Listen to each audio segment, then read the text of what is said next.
Alors, vous avez rencontré la presse cet après-midi et quel a été l'objet de cette rencontre? Vous savez que ces événements ont commencé il y a une semaine, vendredi 6. Aujourd'hui, nous sommes le jeudi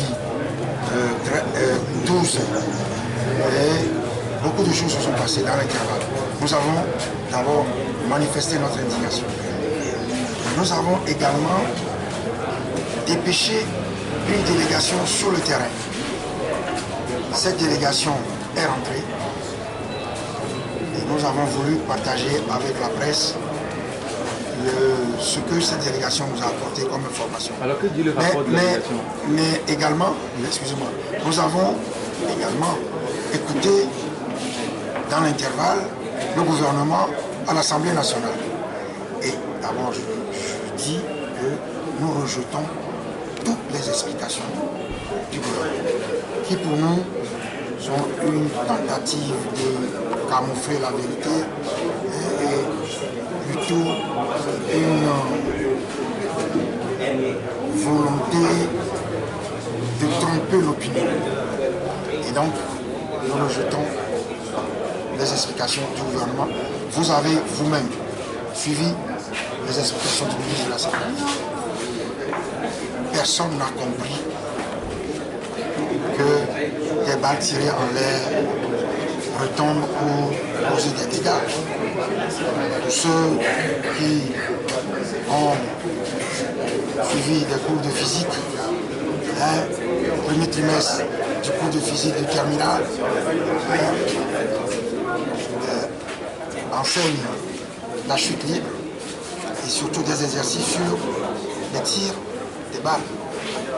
Vous savez que la balle, quand elle est tirée, elle décrit une courbe, elle décrit une parabole, et qu'au sommet de la parabole, la vitesse s'annule et la balle tombe. Elle tombe sous les fils de son poids.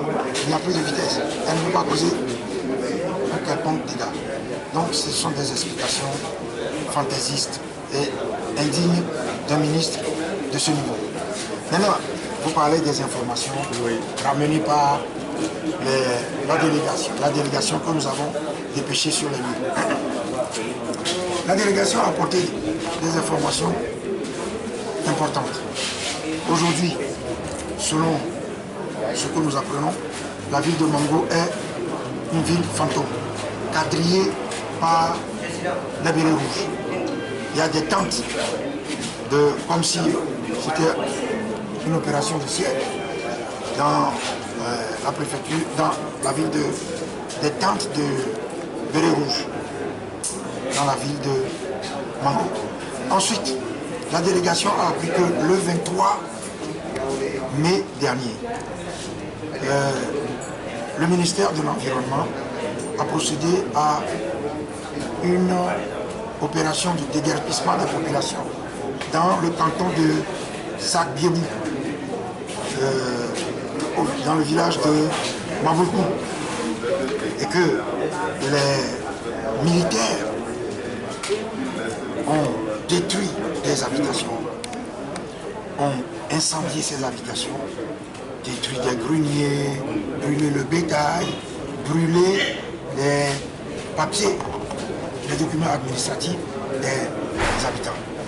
Et donc, ce sont des traumatismes, ce sont ces choses-là qui ont créé les traumatismes qui sont à l'origine de la situation actuelle dans la préfecture. Les traumatismes créés depuis l'époque de la faune. Vous vous souvenez, à l'époque de la conférence nationale souveraine, ce qui a été dit au sujet de la faune.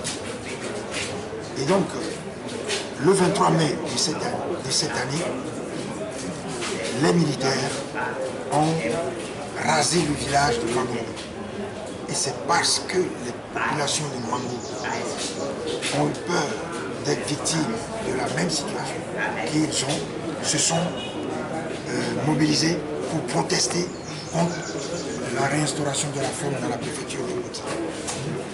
Alors, face à la situation, que pensez-vous faire pour vous faire entendre, peut-être, ou bien soutenir les... La première chose, c'est que nous organisons une grande manifestation protestation contre les tueries de Mango, une manifestation de soutien aux populations de Loti, aux populations du Pendjal et aux populations de l'Akira.